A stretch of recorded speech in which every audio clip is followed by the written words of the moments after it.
Pangulong Aquino ang mga ambag ng kababaihan sa pagpapalago ng ating ekonomiya. Partikular na dito ay ang mga ilaw ng tahanan na may mga sariling negosyo tulad ng sari-sari store o karinderya. Kasunod nito, tiniyak ng Pangulong Aquino ang pagbuo ng mas maraming oportunidad sa ating mga kababayan, partikular na sa mga kababaihan na nais tumayo sa kanilang mga sariling paa. Ang ulat mula kay Elena Luna. Kinilala ni Pangulong Aquino ang mahalagang papel ng mga ilaw ng tahanan sa paglago ng ekonomiya ng bansa sa kanyang pagdalo sa pagdiriwang ng Buwan ng Kababaihan para sa Store Training and Access to Resources o STAR ng TESDA at Coca-Cola Philippines. Bukod sa binibigyang access sa dagdag na puhunan at iba pang alternative financial services ang mga benepisyaryo, ginagabayan din sila sa mahusay na pagpaplano at pangangasiwa ng negosyo at sa pagtataguyod ng gender sensitivity sa loob ng tahanan at komunidad. Nariyan din ang peer mentoring, pati na ang pag-link up sa ating women entrepreneurs sa mga business network. Isipin na lang po natin ang malaking potensyal na ganitong mekanismo para sa ating mga sari-sari store. Mulat po tayo na ang bawat negosyo, malaki man o maliit, ay makabuluhang kontribusyon sa pagpapalago ng ating ekonomiya.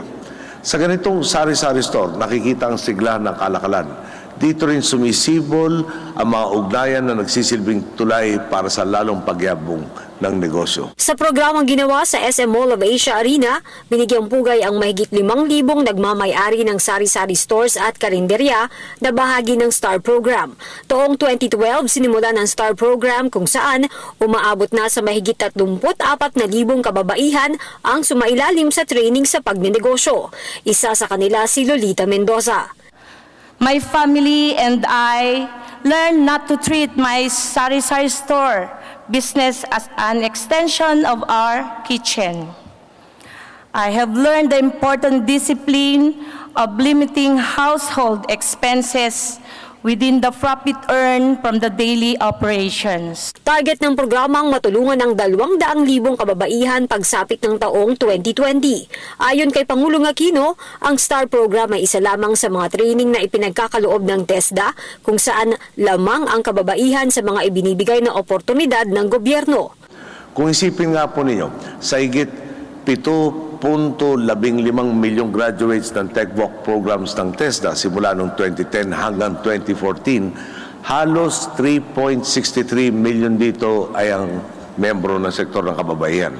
Sa TESDA Scholars naman, 710,848 sa kabuong bilang na 1.42 million ay babae din. Ano gusto nating bigyan din dito? Talaga nakatutok ang gobyerno sa pagbibigay oportunidad sa lahat.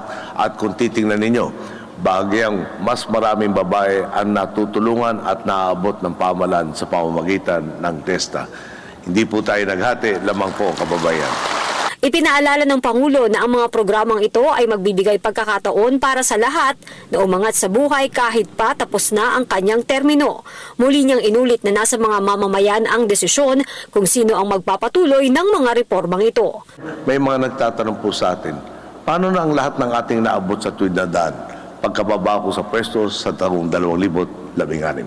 Sino ang magtutuloy ng ating sinumulan? Iisa lang po ang tugon ko rito. Kayo, ang mga women entrepreneur at ang milyon-milyon nating kababayan ang magpapatuloy ng lahat ng ito.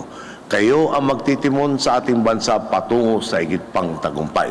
Tema ng pagdiriwang ay Juana, ang desisyon mo ay mahalaga para sa kinabukasan ng bawat isa, ikaw na ang STAR.